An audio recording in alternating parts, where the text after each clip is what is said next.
This video is an example of kinematics projectile motion, part 1. So here's the problem we're going to be looking at. It says a fort on the top of a 40-meter high cliff overlooking the sea uses a cannon to repel pirates. If the cannon fires a cannonball at an angle of 30 degrees above horizontal at an initial speed of 35 meters per second, how far from the base of the cliff does it land? And B, how fast is the cannonball going when it lands? In part 1 of this example, we're just going to take a look at question A.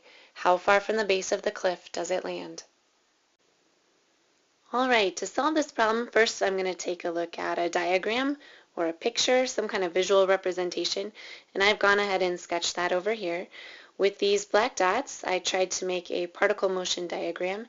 It's not perfectly to scale, but it gives the idea of the motion of the cannonball. I've marked that there's a delta y here, that's 40 meters, and a delta x, which I don't know. I also marked down the initial velocity of the cannonball and the launch angle.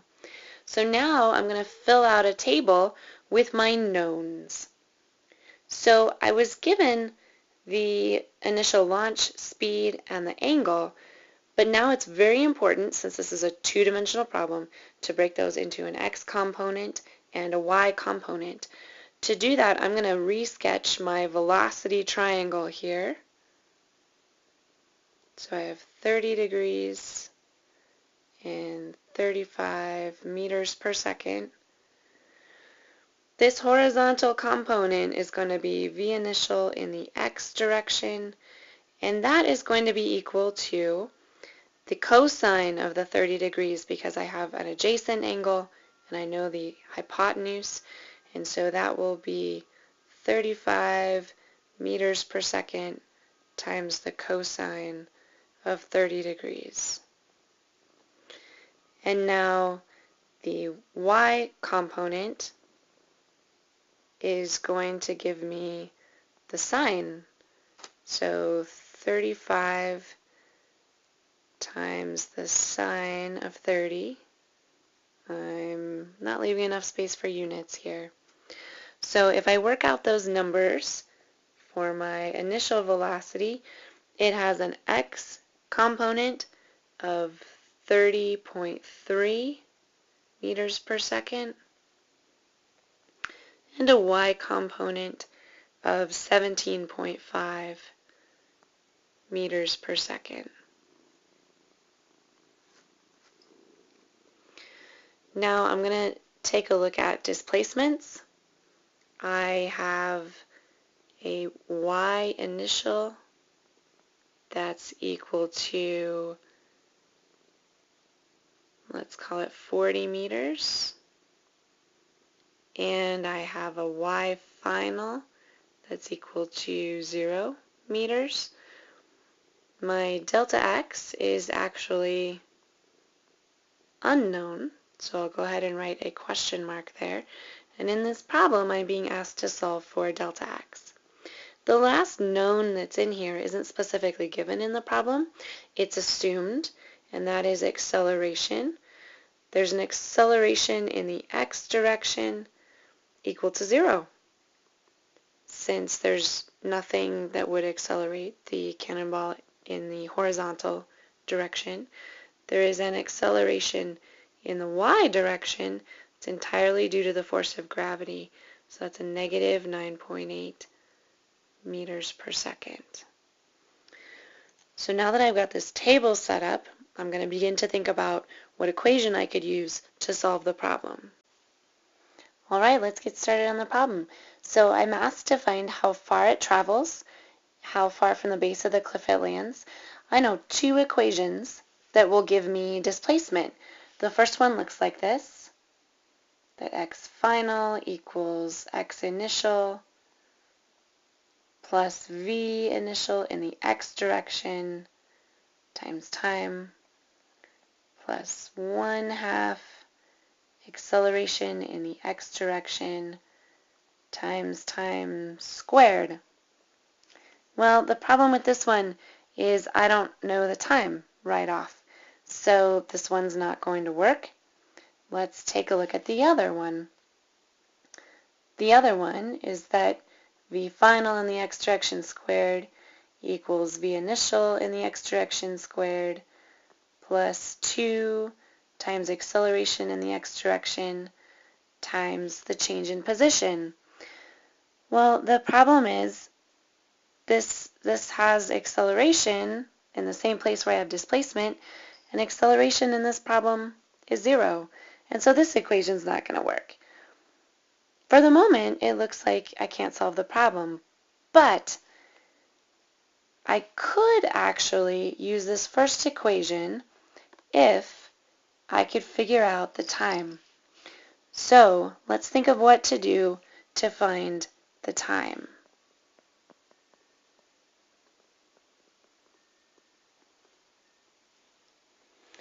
The time actually depends on how long it takes the cannonball to fall. So what I have here is I have a problem about the x direction that depends on information from the y direction part of the problem. Here's how I'm going to find the time. I'm going to use the equation that the final y position is equal to the initial y position plus the initial y velocity times time plus 1/2 acceleration in the y direction times time squared. Now I do have numbers to put in for all these things. Finally, my y final was 0. My y initial was 40 meters. My v initial in the y direction was 17.5 meters per second. And my acceleration in the y direction is a negative 9.8 meters per second squared. All that times time squared. So this is what I'm going to use to solve for time so that I can then plug time back into my equation up here. So solve for time.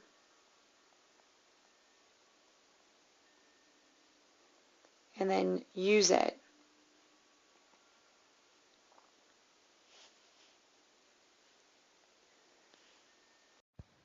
So here's our equation. I'm going to write just one line simplifying things.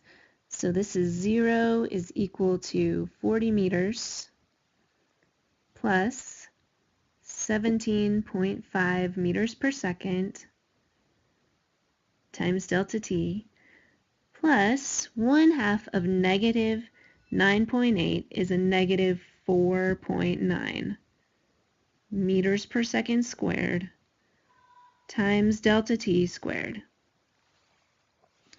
Now there's no way to solve this the way it's written without using the quadratic formula. So let's go ahead and bust out this quadratic formula. Quadratic formula is pretty big. Normally I always try to write my units, but I think they're not going to fit. So to solve for delta t is going to be equal to negative 17.5 plus or minus, I get to make a choice here, the square root of 17.5 squared minus 4 times 40 times that negative 4.9. The negative sign is important.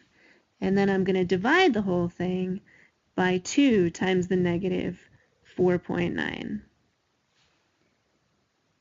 So this gives me two solutions depending on whether I take the add option or the subtract option up here.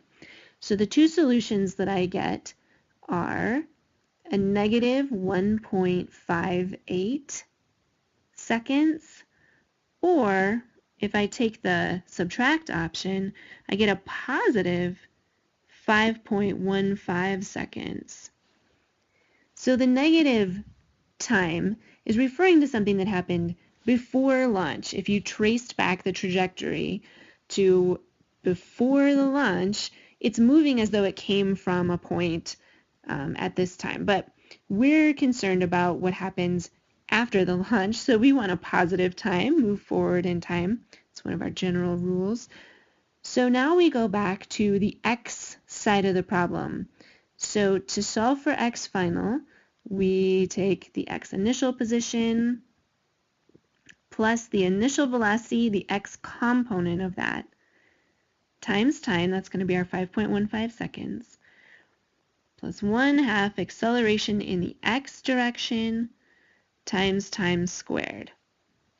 Let's stick some numbers in here. So our initial x position we're calling 0. Our initial velocity, the x component, you can only take the x component here, is 30.3 meters per second. Delta t is 5.15 seconds. And then the acceleration in the x direction is 0. There is no acceleration in the x direction. As soon as an object has left a cannon, left someone's hand if it's being thrown, left the slingshot, as long as there's no contact with the launching object, then the horizontal acceleration, x acceleration, goes to 0. The only acceleration in this problem is acceleration due to gravity, and that acts only in the y direction. So that whole explanation was so that I can just put a 0 here at the end. All right, no big deal. So I find that x final, that final position, is 156 meters. And I will continue on with this problem in a part 2 video.